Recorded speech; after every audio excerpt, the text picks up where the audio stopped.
Abusua ye mama kwa basonko so de bagana politics avenue so abusua mama yenko yensemu.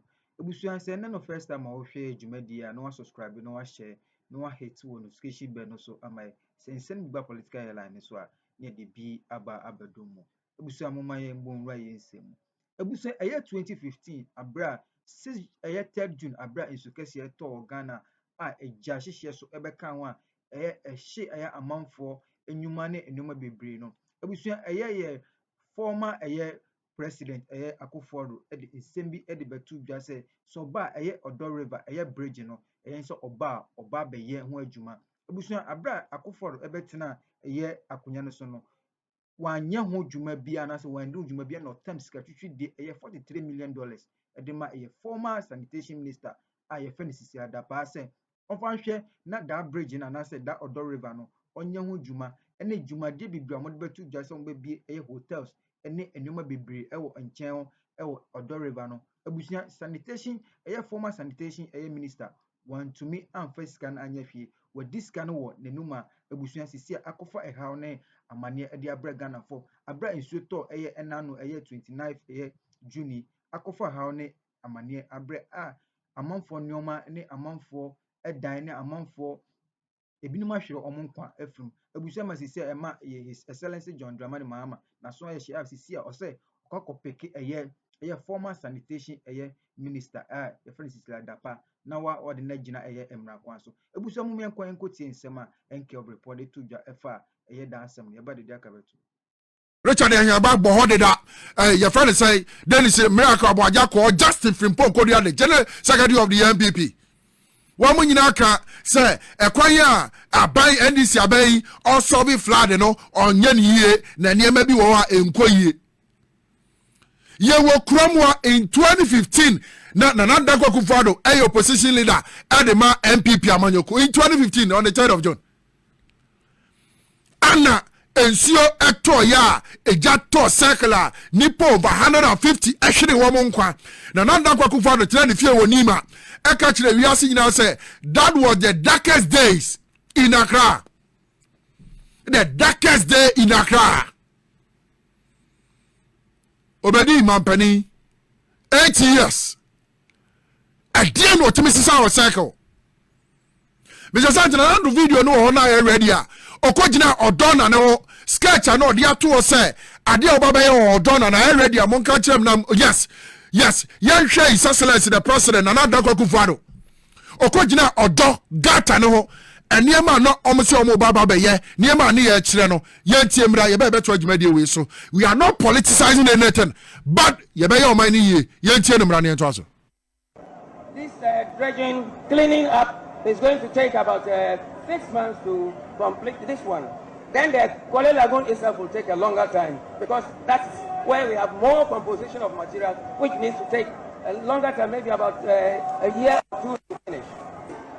We're going to have recreational facilities. That is the sea outflow. So along we have recreational facilities. Other infrastructure, we can have some hotels will come at the end, and this makes the whole place. Then we're dredging all the way through cycle to Kwale Lagoon, where we call the cleft interceptor. From there, we end up at the estuary into the sea. Before the commencement of the work, this is how the situation was. The channels were heavily silted. Along the channel, you can see very heavy siltation. So this is the beginning. Then during the process of the dredging, we had these situations. Gradually, we came up to the end. Then finally, this is the stage that we have reached. And then after that, there was a continuation to carry out the silting, because as we progress, more silt come, and you have to continue dredging. The former president, Nana Akufo-Addo, wabra woko jina wodono ho. Sa wote ya recreational center nyina na wo say eniema na omo ba be ye e wo dono hotels. Akoye sa eniema ni wie no, ana wo mo tam $43 million. Anybody the former sanitation minister Cecillia Dapaah say wanye now odo gata na efi bola ejanai niema semuma no yentimu nyina na yensiesim. Alhaji Mahmoud Bawumia was the vice president. Bepe monne odogata no yentim $43 million na hirai. So sometimes Alhaji se woba na wobeka nsem say ya nukrani obrempona me ho pepe me. Na me ho yira me na me hu asam ko amenka na me dwena esiso. Ne woba baba ye krokro de John a wobeka sem big sesene who profess solutions be say sabi ayawo mra so anka betimi aye bibi no me ho yira me yandane wenku akra mawo ko mampani John Dramani mini o mampani John Dramani mama aka frani situation yi say de ba omya sebuto wonam yi anka mema no di ne solutions abetuga ne ya Alhaji Mahmoud Bawumia ska say wonye ye Ghana fo nank ye hwe de besi wo man Ghana hanum say we are not politicizing this issue. But when it comes to developmental issues, the MPP should keep quiet. They should shut up. Every member of the MPP should keep quiet, should shut up and keep quiet forever. We gave you this country for 8 years. And then drainage is a one video. After giving the former sanitation minister under MPP Cecillia Dapaah $43 million to dredge the Odo River, what happened? What did we see? Later on, millions of dollars, of cedis, of euros, and yekohunu wonifie expensive jewelries. Aye public knowledge at about saying me bo amankanjira me. So you what tire and nay sia towie ana waba gina ana and asema kwa Alhaji Mahmoud Bawumia kan ye ngongo say because of say ensure we turn no the government or the president should declare state of emergency. Alhaji Mr. Bisau, do you really understand state of emergency? I just want to know. Say ensure ato one crime patamwa. Until the government should declare state of emergency. Like, Alhaji, what you say? Of course, I know you are a PhD holder. But do you really understand? Maybe say Alhaji Mahmoud Bawumia say you no your mampenia. And can say show obey declare state of emergency. Hey, why now we see for my way to me in our mouth to declare a state of emergency because a rank say so the whole country the government should declare a state of emergency. Alhaji Yabasramu the emoji the Ghana for who here anu ti no ma pam mo kra say mun free amemu mun kwotena fie na fempanifu a wo mo dwene esisu meka. We are not politicizing this issue. Fiti anura makoma bubu sa eno matimi ambajuma medafie kwani bebre ablock ofo ba bia nya yie. I was hurt.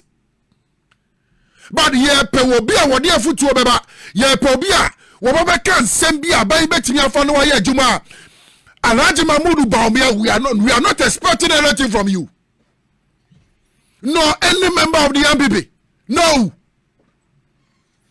If it's an ansana mufri so.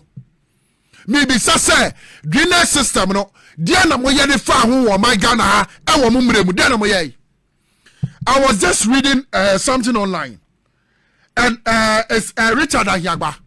I say Akufo-Addo government invested over 550 million Ghana cedis in the flood control project. What are they? Richard, what are they? The 550 million Ghana cedis flood project. Now, not Akufo-Addo. Any Alhaji Mahmoud Bawumia will say, one would say, scan the same, Omo no way. Information. Ghanaians want to say it.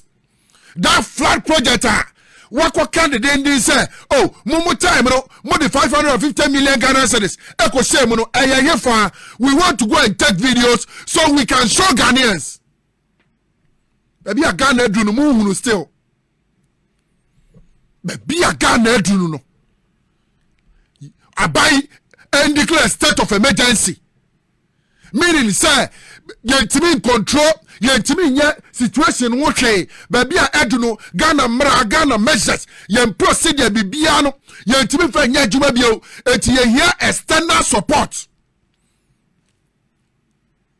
ansari yetimi abu oman because ensuato Alhaji Mahmoud Bawumia this country has a long way to go. If any Ghanaian ever believes in you and gives you a thumb, gives you a vote to lead this country will never wake up again. Alhaji Mahmoud Bawumia. So Ghana ni biya to abamau. Ama for 1 day, 1 hour, ubeye mampani wo krom ho me kache Ghana ni biya wo tie me a wo hwe me na say wo my Ghana en sorry biyo. Because ebanu nimdie ebanu adwere ebanu seseye ebanu kwaya ye for my faso na entumpon a Alhaji Mahmoud Bawumia and the entire MPP they don't have it. They are clueless. Yanko kan tronche Ghana for yanko kan semwa enim yan tumfu trongo Ghana for ni adiana mo ye 8 years afa yen drainage system ho na Nandako Kufano after 3rd of June 2015 as the darkest day in Accra. What was his input? Obayo mampani the faso ama sa flood ne ba ye e was circle no was circle gina ho go gina billboard ho e recreational centers ayebe ye wo odo hotels ayebe abesisi na ho no ma ye fe kwan kura odo no ye wi a ye betimi di boat to cross so ye means of transportation like bibi let's go to odo o hwa me wo circle a hwa odo num utie me wo circle a hwa odo num ye timu sa odo na da no ya ma Cecillia na pa $43 million so won fentim ya huru sika no adwuma no ya nye ye wo kromwa Alhaji Bawumia never spoke about it but you are professing solutions to solve the perennial floods. Your Excellency, Ghana for the wakwatena fie ehwa na mo say because under you people development papa bia ni wakoso wo kromwa I am telling you the bare fact. You be kanu krane di akira mo. No abegina we shouldn't politicize it. It's Dennis Miracle Aboaje, your communication director. Is he aware of what you are saying, Your Excellency? Alhaji Mahmoud Bawumia. Dennis Miracle Aboaje, are you aware? Some man politicizing this flooding issue. It's Richard Yagba aware. It's Justin Frimpong Kodia, your party general secretary. Is he aware that you don't want us to politicize these flooding issues? Are they aware? By the way, as usual, but we shouldn't politicize it. I will support in my own small way, just for the antics, settings, tactics, antics. I don't want the MP before they are good at. I was a go filling station at that time. There was cycle.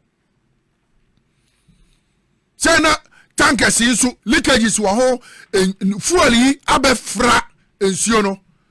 Ensure any job boom. A nipple over 150 and a share woman. Etiadian yes, you are free. 11 years down the lane, we are in June. On the 3rd of June, crowd similar incident. Esi ensure ni yiri paabio. And we are 29th of June. Shedi ensure na se yebio. Are we saying, sir, are we not changing a way, sana? Yabeko swa ye de no. Yabeko swa tumura de guga tesimu. Yabeko swa hwe say enkrofo ACC o man dying. ACC o mu fie, wo mu nyuma e wo waterways sana. We are just asking. Nkola e hwere wo mo nkwa. Because nsuo yiri abawura fie mu. yes say yen suban ni ye behwe say ya yen nyina yete omanum I was saying to Media the former vice president of the Republic of Ghana and the flag bearer of the New Patriotic Party, Alhaji Mahamadou Bawumia, and that they are no de kase wako PM patama hu duo bebiria. Sabre wakoi no ono so ko hwe ensuo ya ato eno adeye you know kwanya afaso na esanyema na ewurawura nkrofo fie na the former vice president Ekasano what it to just say one crowd the beya anka aban no sabre the way so na ye anka won declare state of emergency yanko hwe Alhaji Mahamadou Bawumia bra waka say semimra ye ba ye beto asama. It's a tragedy for all of Ghana. It isn't a tragedy just for Accra or here in Oceana English Mampo. It is a tragedy for all of Ghana. And the flooding, as we have seen, has caused a lot of damage. We've lost lives. In fact, as I have arrived here, I'm told that there is a dead body that has yet to be picked up. We are calling on the authorities, NADMO and the police to come together and make sure that the dead body is picked up. It's really unbelievable that it hasn't been done since yesterday. And I plead with the police and NADMO to come together to pick up this dead body. And I think that is just something that has to be done without anything. But I think that at the end of the day, I want Ghanaians, all of us, to come together. I don't want what is happening to break down into a partisan battle amongst the parties. There's a real issue of flooding facing Greater Accra region. And that issue is something that requires immediate and urgent solutions. And I think that is where we should focus on. How do we solve the problem? We shouldn't get into blame games. We should focus on how we can quickly solve the problems. What is worrying for me is that the forecasts are forecasts of even more rain to come.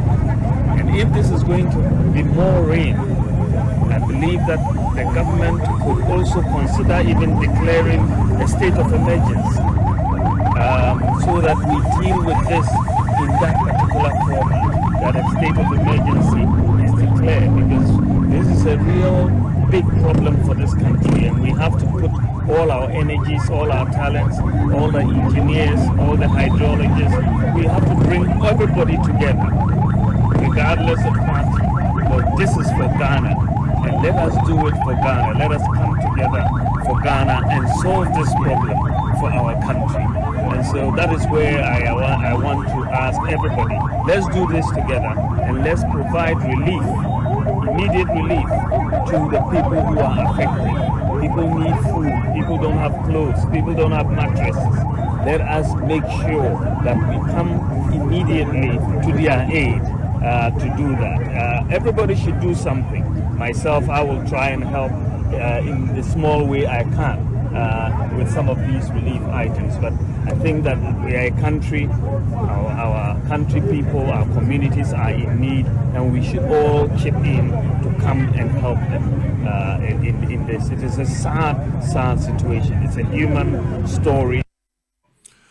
Alhaji Bawumia, the former vice president of the Republic of Ghana, Sabredi Onoasu no ye Frank Tuni, Edema, the New Patriotic Party, MPP Amanyokono, and sure turn day, and the quiet fasuru rank for fee, for officers, and for a Dapaah moi, I say near my hoodonum.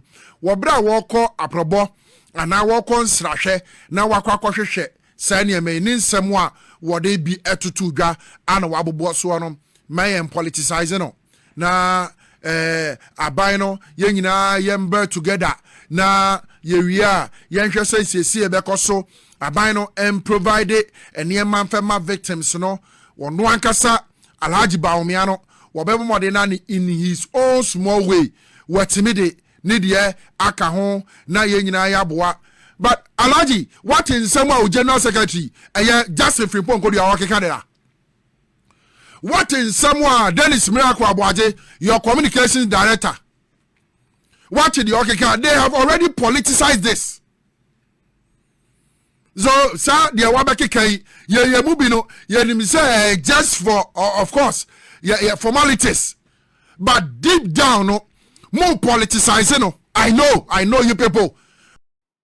When they are summer NK Obrin for the 2 FA, Cecillia Dapaah, Sikachuchi dear, the man say, on share, non fine near a jumedia, as a edition is also on fire, or River, and then sanitation, a Hunidion, Scano, or the Ashani Dema, where this cano, Abra went to me and near Jumano. A bush also subscribe and not subscribe, no one share, no one hate to notification benefit. So am I a send a baby, a dear chair ever, the Baba Dumi Adamas.